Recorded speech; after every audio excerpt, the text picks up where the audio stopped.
ഞമ്മനങ്ങാട് കോടത്തൂർ ക്ഷേത്ര ഉത്സവത്തിന്റെ ഭാഗമായി നടന്ന ഗാനമേളയ്ക്കിടെ ഉണ്ടായ സംഘർഷത്തിൽ 4 പേരെ വടക്കേക്കാട് പോലീസ് അറസ്റ്റ് ചെയ്തു. അഞ്ഞൂർ നെല്ലിക്കത്തറ സ്വദേശി കാക്കശ്ശേരി വീട്ടിൽ സായുജ്, പുല്ലാമളപ്പ് കാക്കനാട് വീട്ടിൽ അജീഷ്, ചക്കിത്തറ തോട്ടുപുറത്ത് രാഗിൽ, നെല്ലിക്കത്തറ കണ്ണേങ്കാലത്ത് വീട്ടിൽ ജിതിൻ എന്നിവരാണ് അറസ്റ്റിലായത്. സംഭവത്തിൽ 2 പേർക്ക് പരിക്കേറ്റിരുന്നു. കഴിഞ്ഞ ഞായറാഴ്ച രാത്രി 9 മണിയോടെയാണ് കേസിന് ആസ്പദമായ സംഭവം. ഗാനമേള കണ്ടുകൊണ്ടിരിക്കുകയായിരുന്ന BJP പ്രവർത്തകരായ കടങ്ങോട്ടയിൽ ദിലീഷ്, ഉപ്പത്തയിൽ അഭിനവ് എന്നിവർക്കാണ് സംഭവത്തിൽ പരിക്കേറ്റത്. മുൻവൈരാഗ്യത്തെ തുടർന്ന് സംഘം ചേർന്ന് ആയുധങ്ങളുമായി എത്തി ആക്രമിക്കുകയായിരുന്നുവെന്ന് പരിക്കേറ്റവർ പറഞ്ഞു. തലയ്ക്കും കാലിനും പരിക്കേറ്റ ദിലീഷിനെ കുന്നംകുളം താലൂക്ക് ആശുപത്രിയിൽ പ്രവേശിപ്പിച്ചു.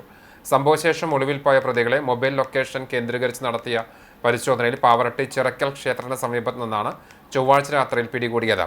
വടക്കേക്കാട് SHO രമേശിന്റെ നേതൃത്വത്തിൽ SI KP മൻസൂർ, CPOമാരായ പ്രദീപ്, റോഷൻ, റെജിൻ, ബൈജു എന്നിവരും പ്രതിയെ പിടികൂടിയ സംഘത്തിൽ ഉണ്ടായിരുന്നു.